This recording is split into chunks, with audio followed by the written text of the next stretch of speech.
tidak berharga. Tetap kampanye kami hormati, kami cintai Pak Yud, selaku pimpinan perwakilan Pak Sudirman, Abu Talib, Pak Talib. Iya, terima kasih ya atas salurannya. Lebih cepat lebih baik dan anu dan satu kepada ibu-ibu yang kami hormati. Sungguh apa yang diceritakan oleh Al-Mukarram Ustaz Rama Buditno luar biasa. Saya sendiri ya yang jatuh tapi sudah tua. Ini semua saya terpiatu. Sudah tua.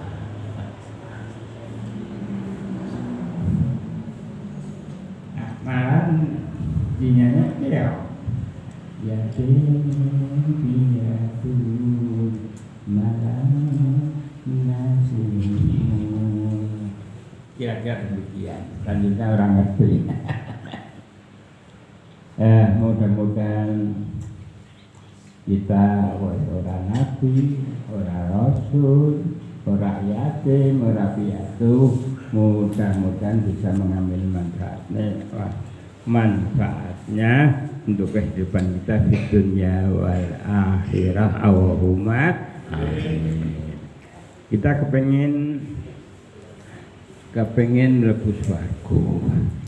Syaratnya yaitu apa tadi yang disampaikan oleh Ustaz, selalu berjamaah, sholatnya dijaga ya Pak ya, sholatnya dijaga tepat waktu, terutama ibu-ibu ya Pak. Sama ada singgut balik-balik ini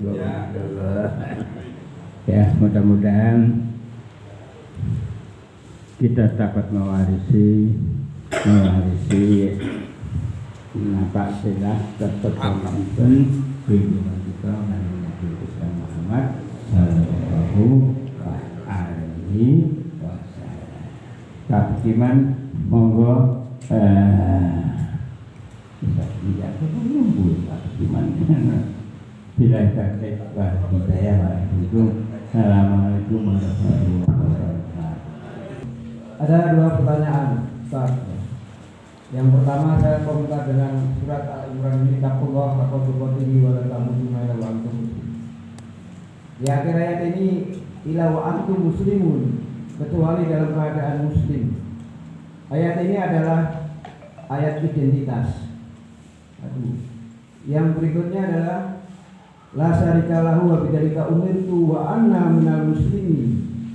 Ayat ini juga identitas. Yang berikutnya adalah utaqulu fi silmi kafa. Ini adalah anjuran untuk identitas. Pertanyaannya adalah, sekarang realita kita dihimbau untuk meninggalkan identitas dalam hal siasa. Ketika kita meninggalkan identitas sementara, kita termasuk orang yang murtad sementara atau tidak? Yang kedua, atau nanti kalau kita mati dalam kondisi meninggalkan identitas, kita mati dalam keadaan kufur atau tidak? Itu yang mengkhawatirkan ketika kita meninggalkan identitas. Tak lepas dulu Islamnya. Padahal dia nanti mati, dia kufur atau tidak? Yang kedua, pertanyaan yang kedua adalah, ada sebuah realita keluarga Pancasila. Keluarga Pancasila itu di dalam satu keluarga beraneka ragam agama. Bapak dan ibu agamanya berbeda. Anaknya masuk Islam. Dia bertanya kepada saya, bagaimana saya harus birrul walidain di dunia dan akhirat? Dia kesulitan karena bapaknya Hindu, ibunya Kristen, dia seorang pemuda Muslim. Kesulitan bagaimana birrul walidain ketika di dunia dan akhirat. Terima kasih. Mohon penjelasan. Assalamualaikum warahmatullahi wabarakatuh. Hari ini Ustaz, berhubung dengan informasi kekinian yaitu tentang kejadian di Palestina. Itu kalau kita lihat berita itu hampir sudah yang meninggal jumlahnya ratusan, yang cedera itu ribuan, anak-anak, perempuan di Palestina di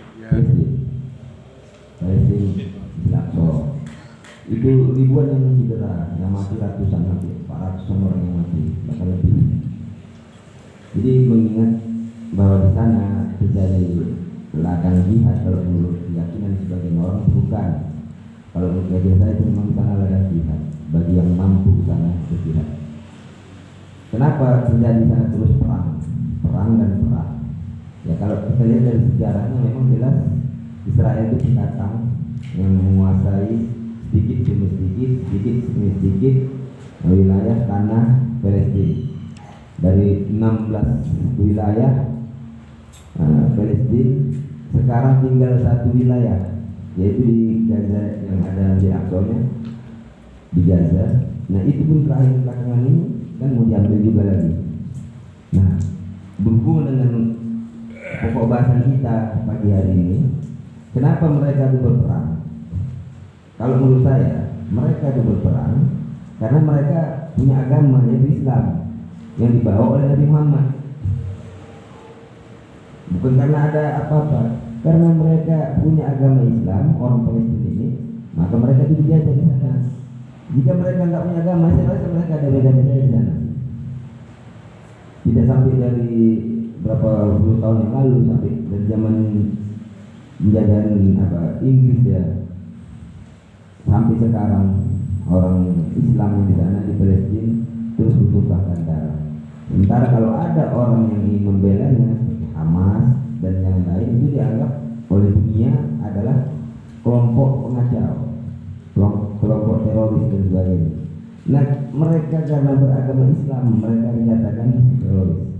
Siapa yang mengajarkan agama Islam? Yaitu Nabi Muhammad yang kita bahas pagi hari ini, sebagai orang yang diutus Allah untuk menyampaikan risalah Allah.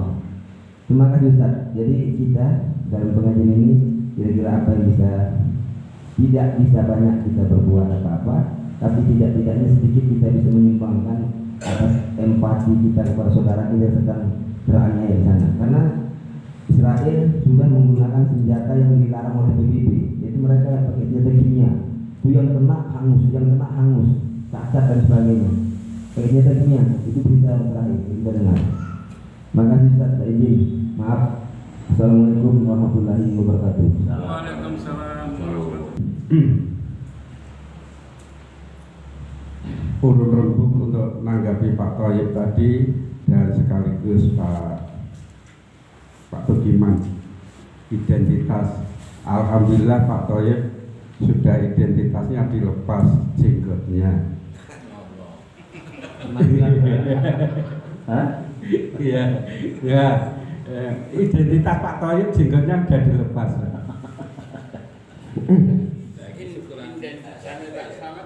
Ya, tentang Palestina, kalau dilihat dari sisi zahir itu susah, tapi kita patut melihat dari sisi batin.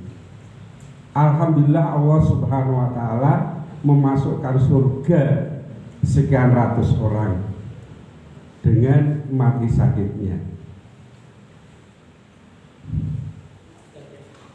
Ini apabila terjadi pada diri kita saat kita tadabbur pagi, zahirnya mungkin susah di bom gitu.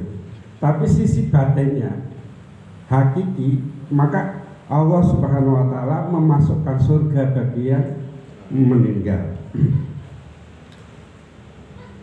Dalam bahasan mukadimah tadi, bahwa Rasulullah SAW dilahirkan dalam situasi yang sangat sulit. Itu pun kalau dilihat dari sisi zahir, betapa susahnya, betapa repotnya pamannya yang miskin dibebani Rasulullah. Namun apabila dilihat dari sisi batin, Rasulullah itu tidak pernah ngerkasake orang di sekitarnya.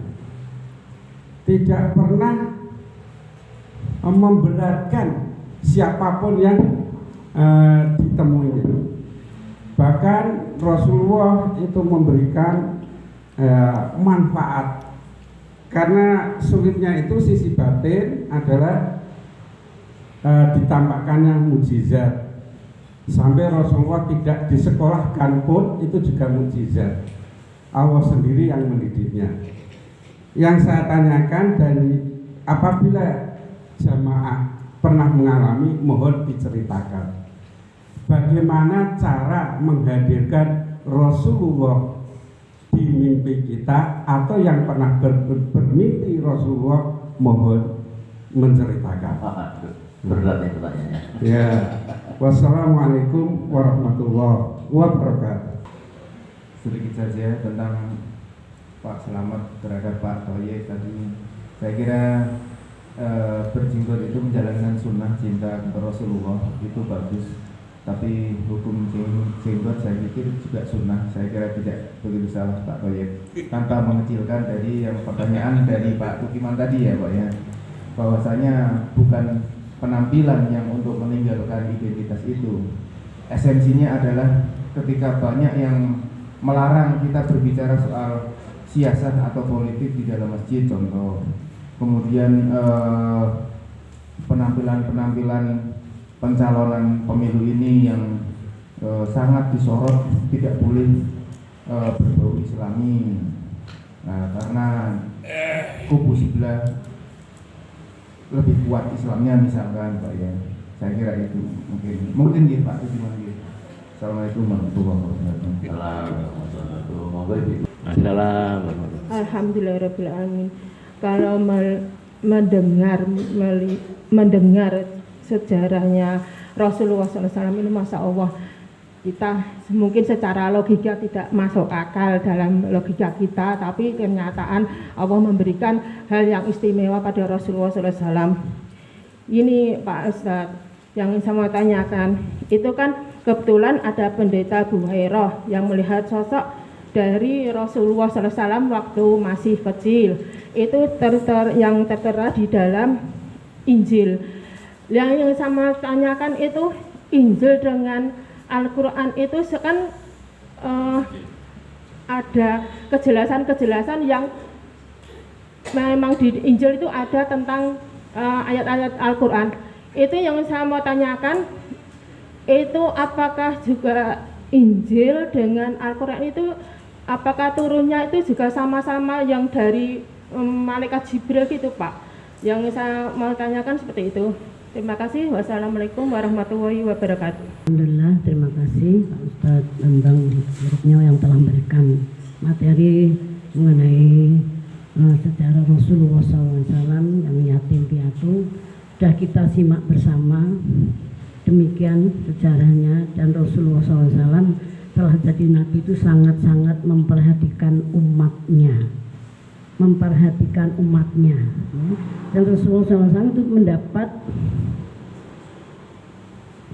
perintah Allah melalui malaikat Jibril yang tercantum dalam kitab suci Al-Quran, sebagaimana kitab-kitab terdahulu Zabur, Taurat, Injil dan Al-Quran sebagai pelengkap penyempurna kitab-kitab terdahulu ini, dan merupakan mukjizat dari Rasulullah SAW.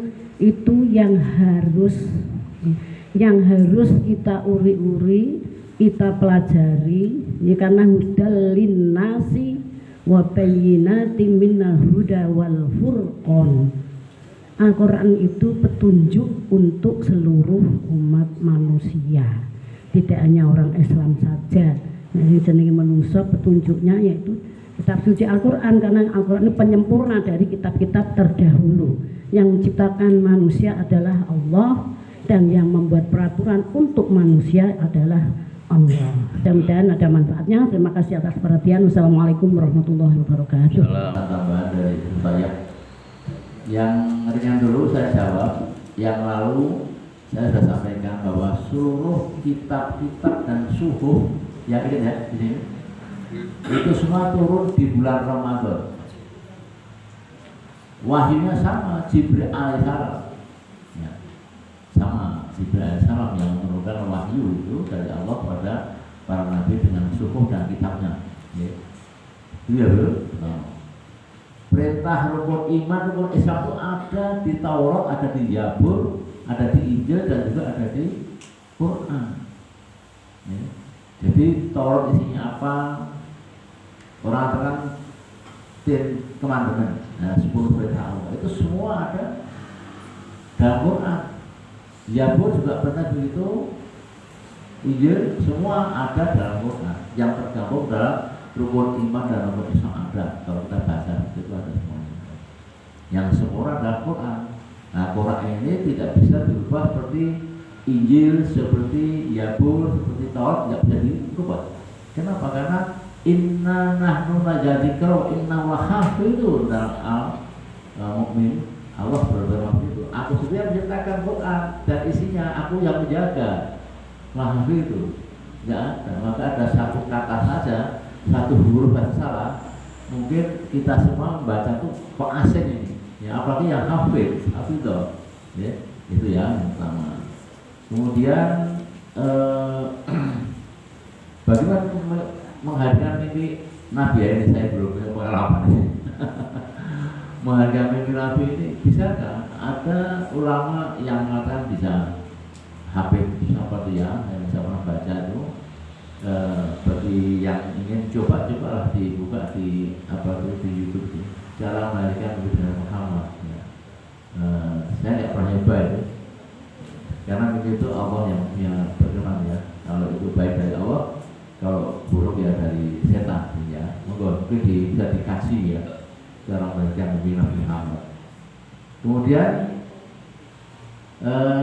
tadi dari Pak Thayyib ya, Israel saat ini apa begitu kejamnya. Kalau kita membaca di surat Al-Isra 2 dan 3 itu bunyinya gimana ya? Wa qadina ila bani Israil la tufsiduna fil ardi marrataini wa la'unan kabir. Jadi dalam surat Al-Isra 2 itu dikatakan bahwa Bani Israel ini merusak dunia itu 2 kali. Ya. Dan nanti Allah akan membalas 2 kali juga. Kapan itu? Allahu a'lam. Tapi para penafsir mengatakan rusaknya pertama dunia ini ketika Musa dan Harun membebaskan puluhan ribu Bani Israil yang ditekan oleh Fir'aun ya, laut bebas. Kemudian karena dia bersakti di bawah naungan Gunung Sur yang diangkat ke atas kepala Bani Israel, jika dia ketakutan dikira mau diberhentikan kepalanya, ya itu untuk mengayomi saja, mensaksikan saja. Dia bersahadat di situ, ribuan bersahadat, termasuk Samiri, namanya Nabi Musa, itu semua bersaksi.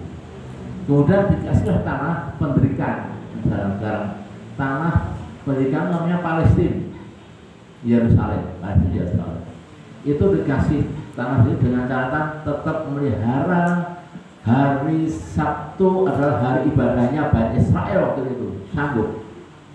Ya, udah sekarang punya negara sendiri dia, Palestina, ya, di situ. Tapi apa yang terjadi? Ternyata dia ingkar janji Bani Israel ini, merusaklah Palestina, dirusak, ditinggalkan hanya. Tanah tadi ditinggalkan, karena di situ Allah seksa dengan kuman, dengan macam-macam, ditinggalkanlah tanah Palestina. Dia katakan Palestina bukanlah negara kita lagi, kita hingga Bani Israel itu akhirnya pergi kemana-mana nggak karuan, nggak punya bumi untuk berpijak karena disiksa Allah. Nah kemudian Nazi perang di Jerman itu diantaranya orang kaum Yahudi yang yang diusir oleh Jerman Nazi ya, Nazi perang Nazi. Kemudian para tokoh-tokoh Yahudi yang kuasa di Eropa, kita akan kembali ya, Kongres Yahudi kembali ke tanah Palestina karena itu jatahnya Tuhan untuk kita. Tuhan dijatah untuk kita harus sebut kembali.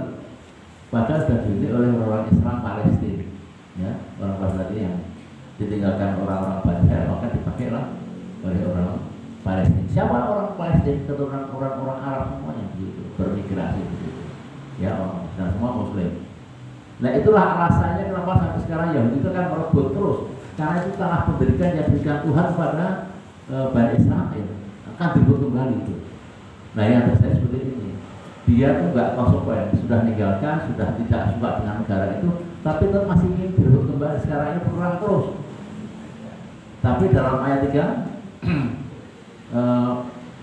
Allah berjanji dalam Isra yang 4 dan 5 seluruhnya bahwa nanti ketika hukuman datang pertama, ya Allah akan kirimkan bantuan material, pemuda tangguh, peralatan, kekayaan sehingga Palestina akan merebut kembali Yerusalem. Bani Israel akan dilumpuhkan, dihancurkan oleh Palestina. Kapan waktunya? Allah taala. Mungkin akhir zaman. Ya. Jadi sampai batu pohon pun bicara dengan tentara Palestina. Itu loh buriku orang Yahudi, benar nggak? Tafsirnya? Nah, iya. Batu bicara, pohon bicara. Iki wong Yahudi Paterono. Sehingga itu Yerusalem akan kembali utuh menjadi milik Palestina kembali. Kapan waktunya? Ya kita tunggu. Karena saya katakan di sini ada hadis sahih bahwa dunia Islam itu hanya 1500 tahun Hijriah. Sekarang sudah 1445, tinggal 55 tahun lagi kita pasti akan hancur. Itu Islam ya, dunia Islam. Itu hadisnya sahih. Berkali-kali saya kasih di sini. Saya sudah mengasih itu sahih. Ya. Berarti nggak lama lagi kita tunggu 50 tahun ini gitu. Ya. 5 tahun lagi hancur Palestina, termasuk orang-orang yang dan kuasa negara mau dipek ya, semua anaknya jadi presiden dari wali kota, semua PR paling sulit 5 tahun hancur Indonesia, termasuk mana-mana kita akan jadi pemenang, Islam pemenang. Percaya itu, percaya dengan Quran ya ibu? Percaya dengan Quran, Isra baca ayat 2 ayat 3 nanti ya, kita akan menang, kita akan menjadi pemenang di akhir zaman. Kita sabar saja. Jadi kalau kita mesti Pak Bayer paling tidak seperti ini, ya sudah bersama kita berdoa. Berdoa dan berdoa kita mampu. Hanya dengan doa kita sudah mampu. Ya, ya barangkali itu ya. Jadi kemudian dari Pak Tukiman itu banyak sekali ini. Betul ayat ini tapi banyak sekali ya. Termasuk Inna Sholata atau Tanha itu juga identitas. Ya. Banyak sekali.